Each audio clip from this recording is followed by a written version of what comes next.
Welcome and thank you, Susan, and welcome to Maria and Ash and Beth and Rita and Val and Fiona.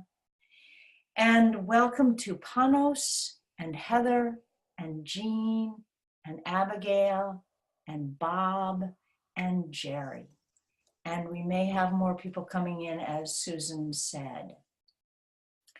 So I believe that, is there anybody here who does not have some psychosynthesis background? If so, just raise your hand. I kind of figured we were, oh, you have your psychosynthesis background, Ash. So as we often do in psychosynthesis, I'm going to take the first minute or two just to tune us in. And because this is a very short period of time, we will not go as deeply into any of these concepts as we might in a longer time, and as I will continue doing in various formats as my new call of self. So in this moment, just to settle into your space, your body, your breath, the room you're in, you can close your eyes if you want or keep them open and take in the rest of the group, which really touches a large part of the world. We have East Coast and West Coast and South and Southwest and England and Greece. And take a moment just to be amazed that right now, we are sharing time and space and energy around the world because we chose to. And holding that experience of being in this group and being here for your own purpose, whatever it is, also experience the shared purpose that brings a group of people, most of whom don't know each other, together in service of the idea that we could each experience joy untouched by circumstances. And breathe into that as an idea. And breathe into that in your body, which somewhere knows that. And breathe into that even while you have in this experience in your inner world, voices that say, yeah, but I read the news this morning. How can I hold joy? Or I have this suffering and it doesn't feel joyful.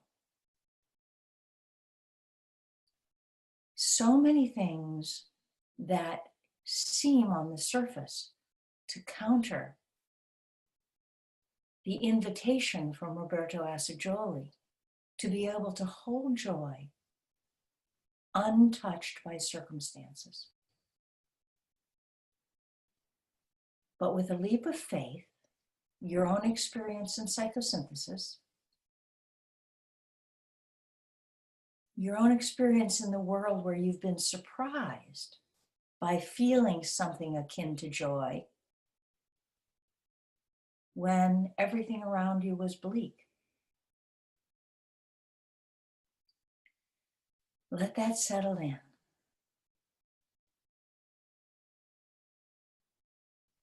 Let us imagine our world if more of us could do that. I'm going to read another quote from Assagioli. Spiritual joy is good, legitimate, and noble, and it is also a real and clear duty. Tormented by countless fears and continual doubts, humankind is irresistibly attracted towards people who show by their lives, by the qualities that they radiate, that they have attained a central point of calm, harmony, and contentment. Holding that center for yourself as you best access it in this moment. Bring yourself back into this room, into this short webinar that we will be sharing together. And because our time is short, we're not going to do introductions, but I'm going to ask everybody to wave. Or do something else. Anything, just so we get you here.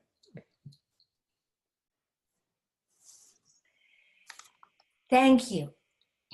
One of the things technically that I will just invite you to do is if you have a question, technical, you can't hear me, something you want to ask, type it into the chat box, which Susan pointed out is on the bottom of your screen. It says chat. When you click on that, you'll have the option to chat to Susan or to the whole group.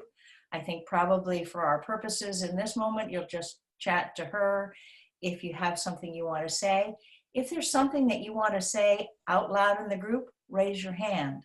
We won't have a lot of time for everyone to share. I'm sorry about that, but if your hand is up there, and especially if it's really up there, we'll unmute you, or you can unmute yourself and your voice will come right into our virtual circle. All righty. I want to start us with the concept of the synthesis map. And if you are not familiar with that map, raise a hand and I can describe it to you, or we can get it as a visual. All righty. The synthesis map is based on Assagioli's understanding of the balance and synthesis of opposites.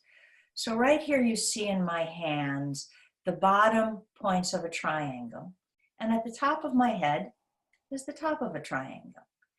And the principle of the balancing and synthesis of opposites is that nature and humanity want to balance and synthesis opposites. They don't, nature doesn't want a war between night and day, a war between winter and summer. It's hard looking at our political and social world to think that many people in power have those inclinations to not have the polarities, because them and us, the biggest and most dangerous human polarity, in my opinion, is pretty prevalent in the world. So we're going to talk about that map in terms of this concept of joy, but it's also a map, and I will send a follow-up of Assagioli's article on balancing and synthesis of opposites to everyone whose email we have. And if you're here, we have it.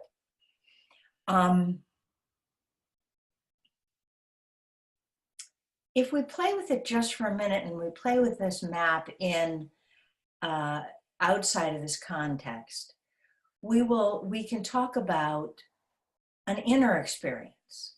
There's in me, I've just been in dialogue with several of my adult children and some of my grandchildren, and I can feel in me the good mother, and I can feel in me the not so good mother. I can feel in me the qualities of the good mother: love, compassion, generosity, caring. Sure, I'll give you more money. I don't need to retire. Oops, wait, I just moved into the bad mother. And I can feel and hold both of those.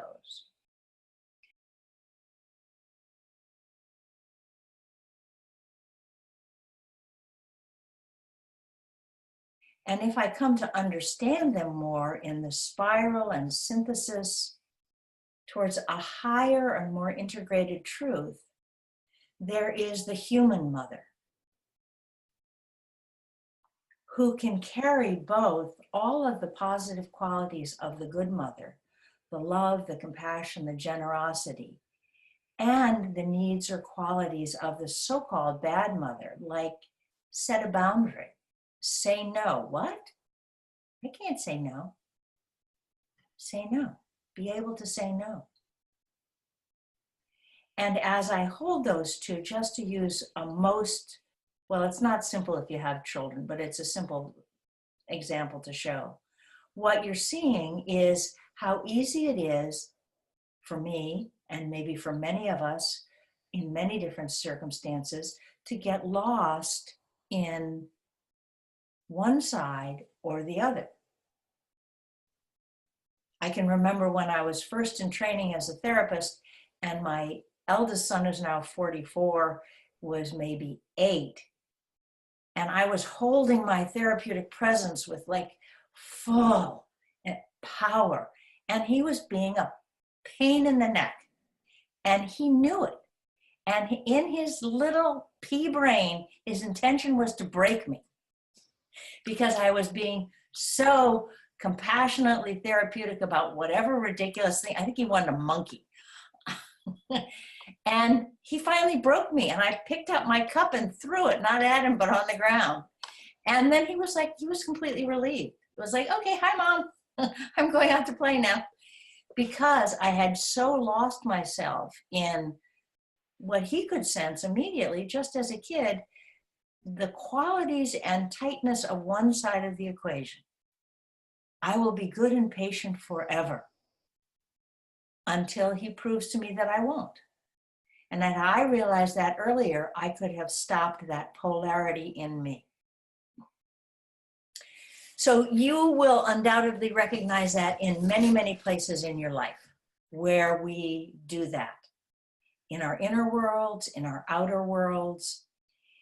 In this piece that we're playing with today, I'm going to start with a quote that comes from the last chapter of the most recent book that we published at the Synthesis Center.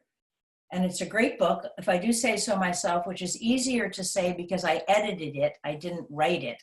So it's easier to brag about it. And both Val and Susan have chapters in that book. But the last chapter of the book, there's a quote that I just fell in love with. The eternal question is, how do we live our lives so that our choices support us in manifesting our unique, authentic selves?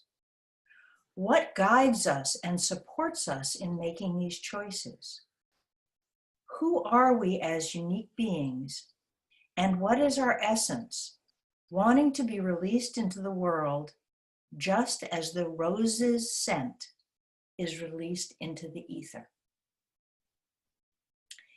In that quote, for me, is the invitation that this is not a piece of work that is done by lifting weights to build.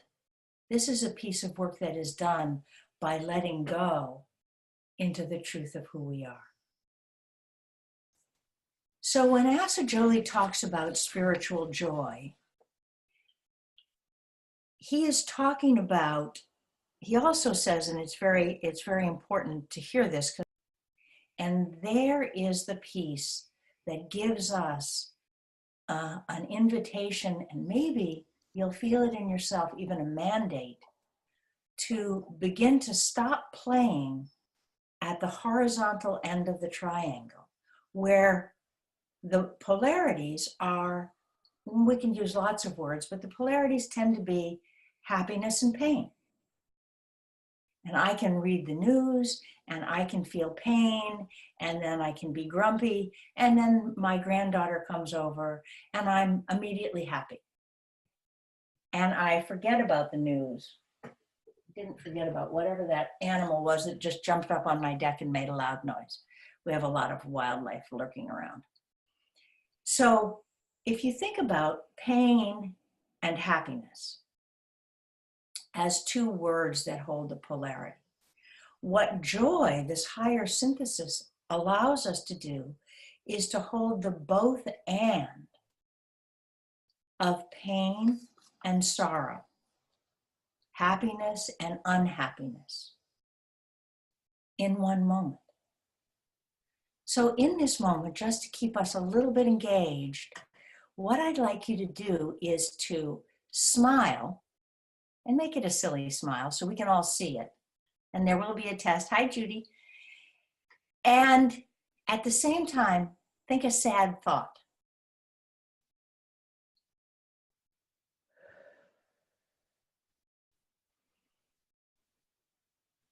All righty. And then let's flip that around and frown and think of a joyful thought or a happy thought. Heather's having trouble getting the frown. The thought, whatever the thought was too much to hold the frown.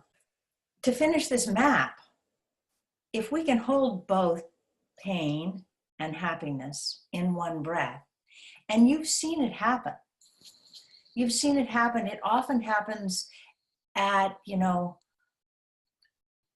a wake or a memorial service where people are laughing and crying in the same moment. It happens sometimes. I remember the first time I was hosting a Psychosynthesis International conference, and I was doing the keynote, welcoming keynote, and two of our psychosynthesis colleagues had just had traumas with their children.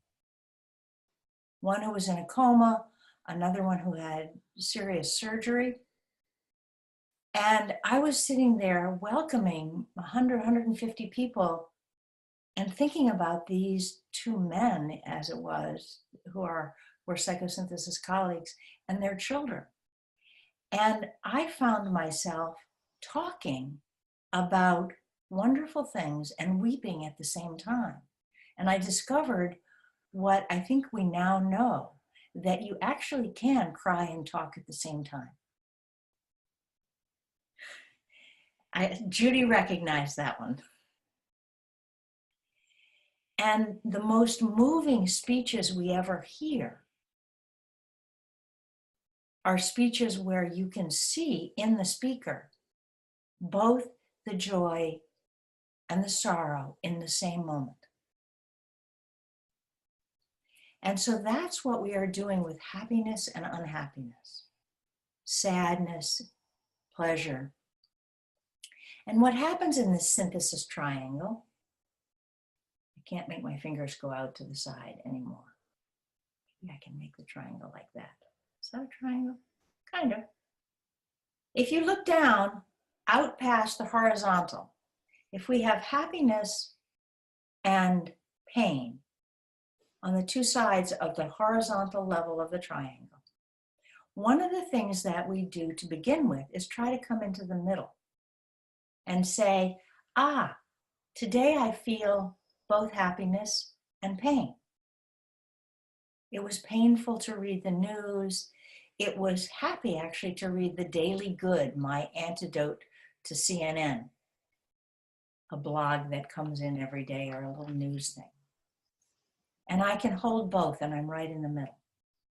If I forget to, if I block, if I get too lost, and probably some of you have had this experience where you just got too caught up in the news, or it was a week where too many bad things happened to too many people, yourself included, and you get caught on one side of the polarity in sadness or pain, the risk in that is that the balance gets lost and the weight starts to shift farther and farther over, so that pain becomes everything from despair to hopelessness, in the worst case, to suicidality. For all of us sitting here, it can just be negativity, grumpiness. It can be loss of initiative because the pain has taken up so much space that we don't have access to the happiness on the other side. Those are a lot of the people that come to us, those of us who are therapists and coaches and counselors, people who have gotten tilted too far into a justifiable experience of pain in the world. What's interesting for those of you who aren't familiar with this map so much is that the same risk, the exact same risk, exists on the side of happiness. Because, boy, if I said to you, well, You know, I have a magic wand. Today you can feel all happiness or all pain. Most of you are going to opt for the all happiness. And we know how to do that sometimes. And there are times when we should do that. If we've been saving up all year for our weekend getaway, turn off the news. Let's ignore the pain side of the equation long enough to sip one of those nice little drinks with an umbrella in it, and to cuddle up with somebody and to tell a good joke. But if we stay too long on the happiness side of the equation, a slightly different, but sometimes the same set of distortions start to arise. Some of the obvious ones, and as I say these things, you'll be thinking, you'll know for yourself what your tendencies are. Tendency to bias one way or another, or what the distortions look like on either side. But some of the distortions on the happiness side include denial, pushing away, include pleasure, external pleasures based on our privilege that we keep piling on so we don't have to look. Another car, another TV show, another ice cream, whatever it is that feeds us this limited pleasure so we don't have to look. Writ large, in more extremes, it can turn into numbness, paralysis. On both sides of the equation, it can turn into addiction. Addiction as a way of dealing with our pain, addiction as a way where we try to keep our pleasure, and suicidality on both sides. There's a certain point in time when it's just like, there's no more cars. There's no more fancy meals. There's no more vacations. Nothing is going to fill the void in me that can only be filled by bringing back both of those things.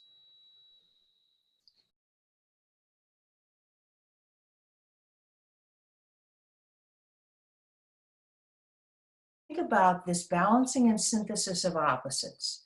The word that came out of this exploration at Casa Assagioli, joy, and let's get a few words into here.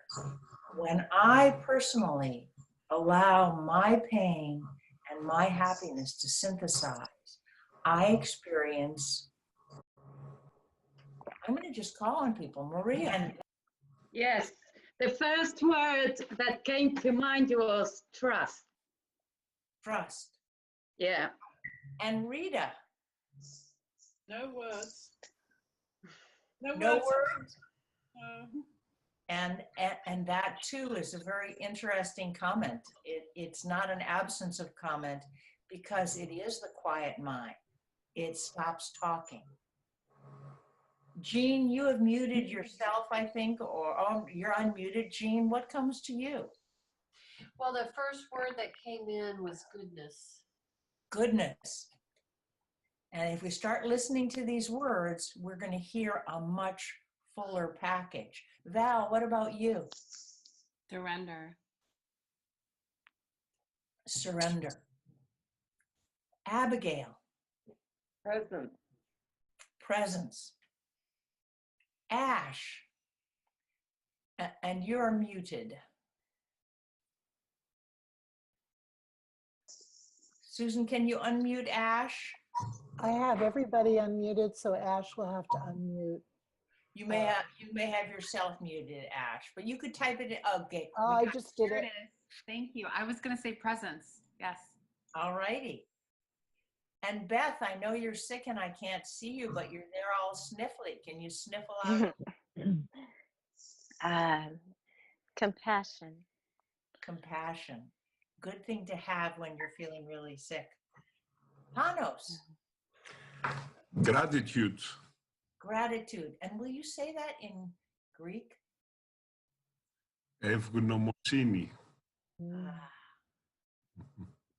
Always claim your words in your language of origin, the one where you live.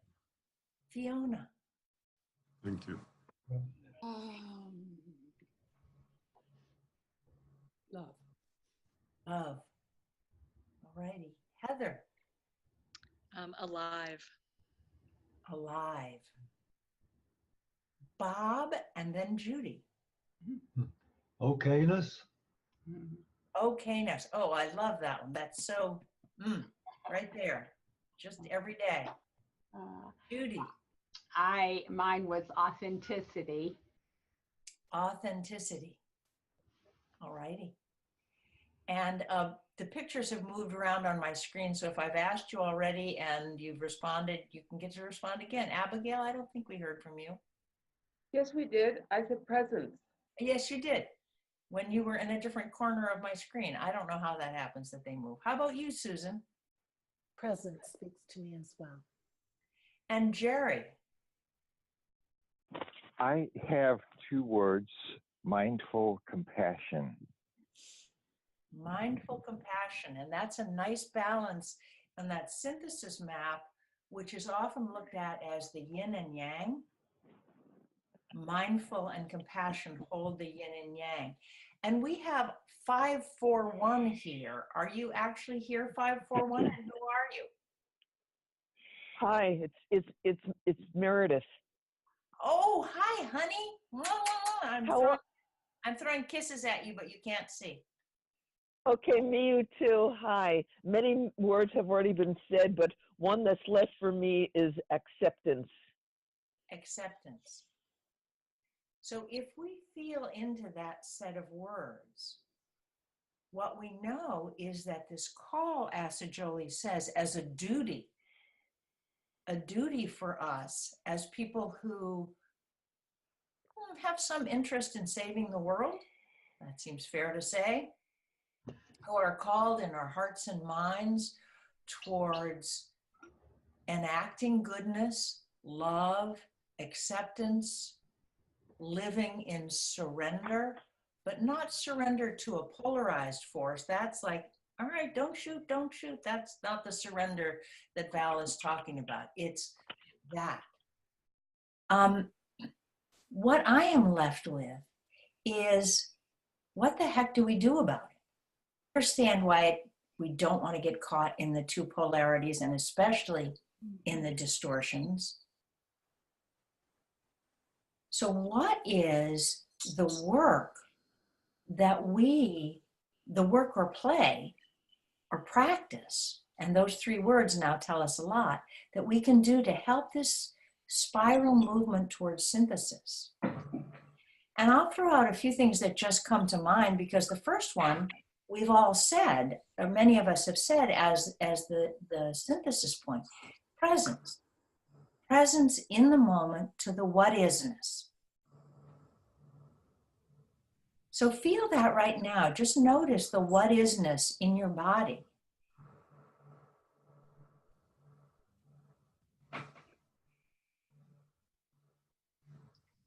And you'll notice that it's not all on one side or another. I'm sitting here feeling very comfortable, but my feet are a little cold. Both and. Asajoli's always both and, never either or. We're making mud pancakes.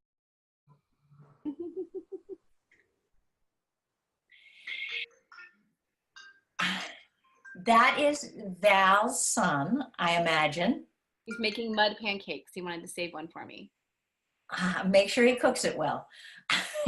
Say hi to Sagan for me later on. That makes me smile. That so-called interruption makes me smile. And I can remember, I think, Ash, it was you with the puppy on your lap. Makes me smile, even when it barks, even when it's wiggling. The what is of this moment makes me smile, because it is what is. It's not good or bad. It wouldn't be better if Sagan wasn't probably creating havoc in Val's kitchen. Maybe outside he's making the pancakes, we can hope. It's just the what isness. And when we accept it and breathe it in, then we can work on our practices. Acceptance was one of those words. Surrender is one of those words. Love is one of those words. And the work that we do to make ourselves more open to that is the work of being present, the work of being in touch with and working with all of our psychological functions, if you know that map, and most of you probably will if you have psychosynthesis experience, so that we allow our thinking, our feeling, our emotion, our feeling emotions, our impulse, our imagination, our sensation, our intuition. If I forgot one, somebody there knows what it is, that we bring all of those in line with the self, defined in psychosynthesis as contentless awareness and will. So hold that word contentless for a minute, because that's at the top of the synthesis map.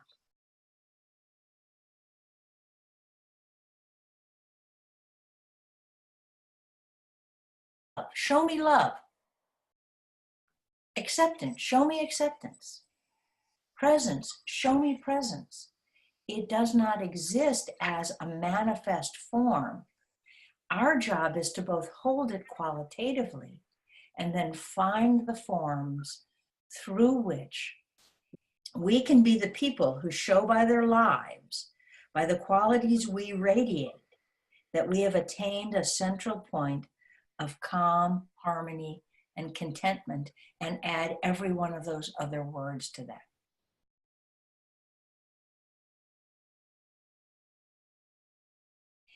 Unless you have a subpersonality that starts to put that into a should, oh, I know I should meditate more. I knew I should be nicer to my annoying next door neighbors. I knew I should fill in the blank. We learned our subpersonalities the hard way, the safe way, as children, as a way to survive. They too want to be brought into this integrating movement towards more and more. My bad mother, I never want to push her away, nor do I want her to get so distorted that I'm just a jerk with my kids. It's happened maybe once or twice in the 44 years that I've been parenting, maybe 3 times, but never more than that. I want to bring her back into the middle where I can say to my kids, I love you, and the answer's no. Daughter, when she would ask when she was little if she could do something, and we would say no, she would say, maybe, right? She just couldn't quite take the no. It was like, maybe, right? And we would always say, maybe, but probably not. But she held that possibility, and sometimes her maybe just stayed enough that it moved us. So it was maybe yes. That's where we live in the middle. Maybe, right? Integration, that call and that capacity to know my yes and my no, to hear my calling. I'm going to read you another quote about that. Then we're going to do one very brief thing.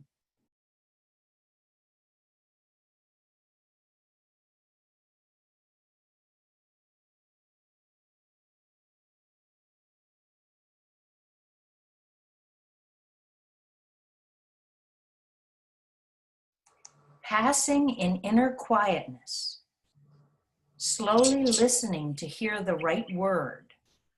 I am obeying certain conditions, inner conditions that are mine. Shall I take this road or that? Shall I respond to this call or await another? Is that not always the question? Shall I respond to this call or await another? Of Asa Jolie's, to our knowledge, unpublished meditation that goes through 5 stages, but we'll do it with our hands. And so you can do it with me. And then this will be the way that we bring ourselves to a close or into a question and answers. These are the 5 gestures which illustrate the phases of meditation.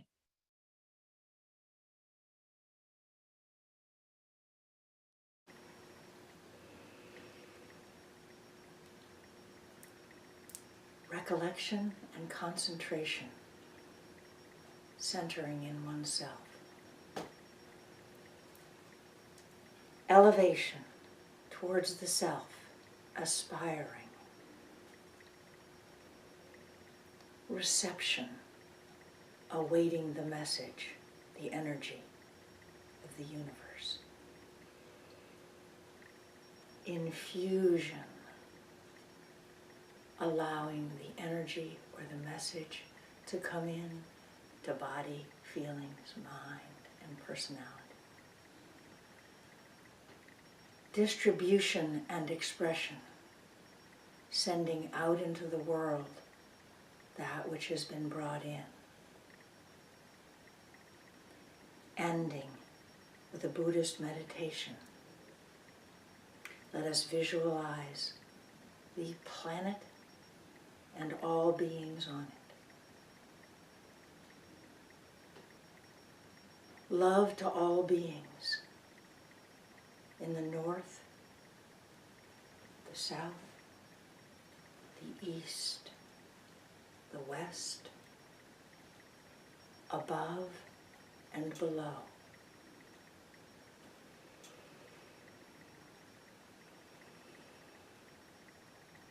Compassion to all beings in the 6 directions.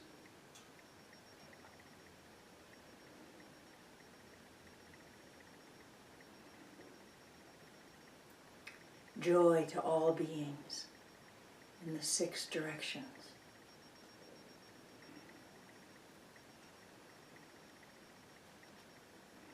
Safety and peace to all beings in the 6 directions. Thank you. Those of you who recently got the Synthesis Center newsletter know that I'm beginning a series of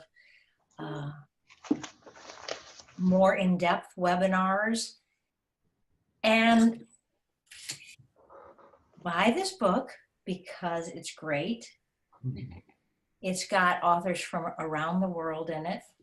And because I want psychosynthesis in the world even more than it is. And it is getting there.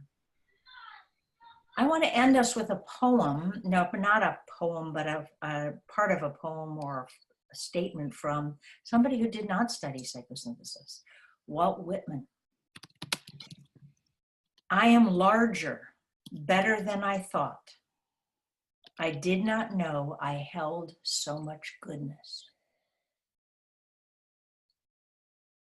So on that note, I thank you, Rita and Beth and Maria and Val and Fiona and Panos and Jean and Heather and Bob and Judy and Abigail and Ash and Julie and Jerry and Meredith and Susan. Let us meet again in our hearts, in our energy fields, and perhaps on a screen.